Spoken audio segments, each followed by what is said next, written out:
കൊല്ലത്ത് യുവാക്കൾക്ക് നേരെ ആക്രമണം. 3 പേർക്കെതിരെ വധശ്രമത്തിന് കേസെടുത്ത് പോലീസ്. ഇരവിപുരം കാരിക്കുഴി വയലിലാണ് സംഭവം.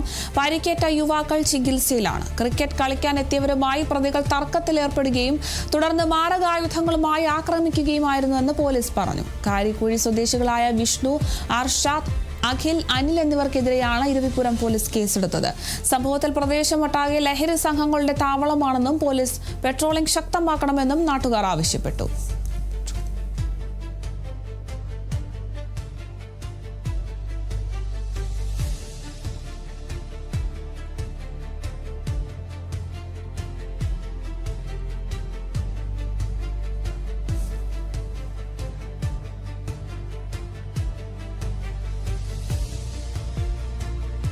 തൃശൂർ മാടക്കത്തറയിൽ വാക്കുതർക്കത്തിനിടെ യുവാവിനെ കുത്തിക്കൊന്നു. 4 സെന്റ് ഉന്നതിയിൽ താമസിക്കുന്ന നിഖിലാണ് മരിച്ചത്.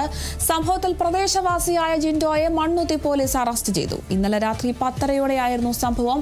പ്രതി ജിൻഡോയുടെ വീട്ടിലേക്ക് മുൻ വൈരാഗ്യത്തെ തുടർന്ന് കൊല്ലപ്പെട്ട നിഖിലും സുഹൃത്തും ചേർന്നെത്തുകയും തർക്കമുണ്ടാവുകയുമായിരുന്നു. ഇതിനിടെ പ്രതി ജിൻഡോയുടെ സഹോദരനും സ്ഥലത്തെത്തിയിരുന്നു. തർക്കം അടിപിടിയിലേക്ക് വഴിമാറുകയും ജിൻഡോ നിഖിലിനെ കുത്തുകയുമായിരുന്നു.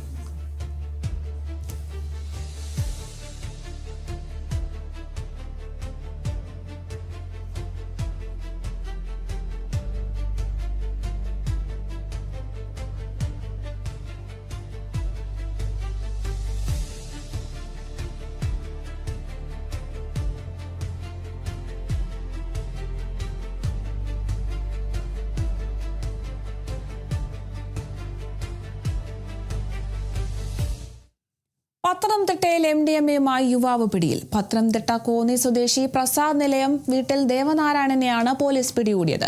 പ്രതിയുടെ കാറിൽ നിന്നും 2.174 ഗ്രാം MDMA പിടിച്ചെടുത്തു. Pathanamthitta squad excise circle inspector Vinod എമ്മോയുടെ നേതൃത്വത്തിലാണ് പ്രതിയെ പിടികൂടിയത്.